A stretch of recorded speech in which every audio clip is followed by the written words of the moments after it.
नमस्कार। अथ द्वितीयमण्डल चतुर्थस्य सूक्तस्य सोमा आहुति भार्गव ऋषिः अग्निर्देवता। अब चौथे सूक्त का प्रारंभ है।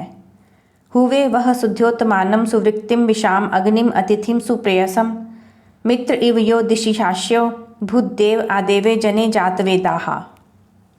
हे मनुष्य, तुम्हारे लिए दीप्ति से निरंतर अत्यंत प्रदीप्त निष्पाप अतिथि के समान वर्तमान मनोहर हवियुक्त अन्न से संपन्न अग्नि का मैं प्रजाओं के मध्य आह्वान करता हूँ, जो मित्र के समान दिव्य, सबका ज्ञाता और मनुष्यों से देवों तक का धारक है।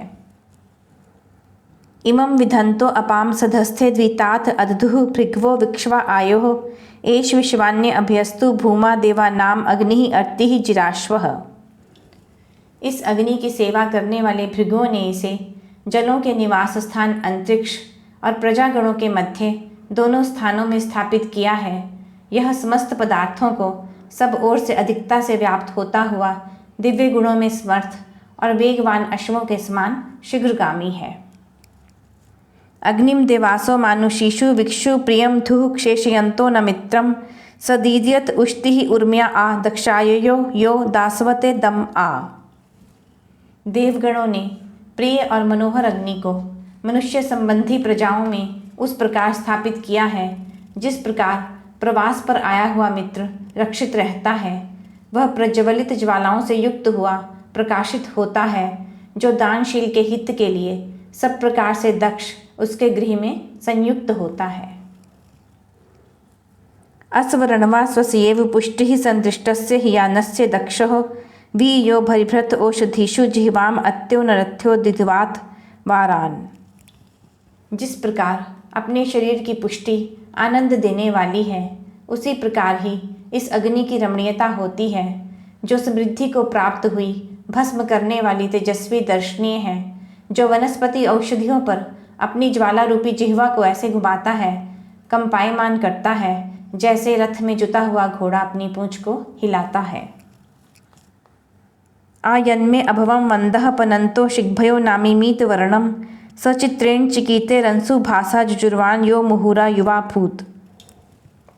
जो मेरा अग्नि का गान करने वाले विद्वान जन अग्नि की चारों ओर प्रशंसनीय स्तुति करते हैं, वह अग्नि कामना करने वाले स्तोताओं के लिए अपने समान तेज प्रदान करता है। रमणीय अद्भुत आहुति के लिए कांति से युक्त होकर प्रकट होता है, जो क्षीण वृद्ध होने पर भी पुनः पुनः तरुण होता रहता है।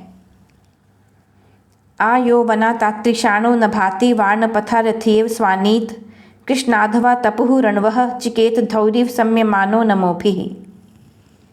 जिस प्रकार कोई निरंतर प्यासा शीघ्रता से पानी पीता है, उसी प्रकार अग्नि शीघ्रता से वनों को प्रकाशित करता है।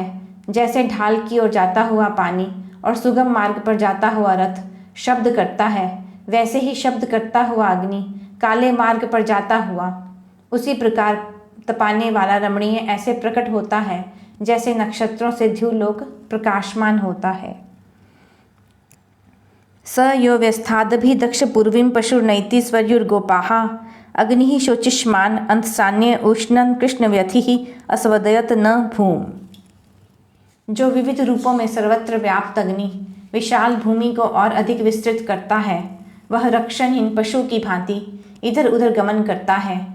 वह प्रज्वलित दुष्टों को व्यथित करने वाला अग्नि बहुत पदार्थों को जलाकर भक्षण करता है। नु ते पूर्वस्य अवसो अधितौ तृतीय विदथे मन्मशंसि अस्मे अग्ने संयत वीरम बृहंतम शुवंतम वाजम स्वपत्यम रय्यम दाहा।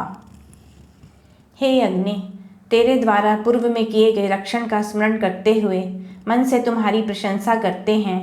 हे अग्नि, तू हमें महान कीर्तियुक्त उत्तम अन्न श्रेष्ठ धन और संयमी वीर संतान युक्त कर।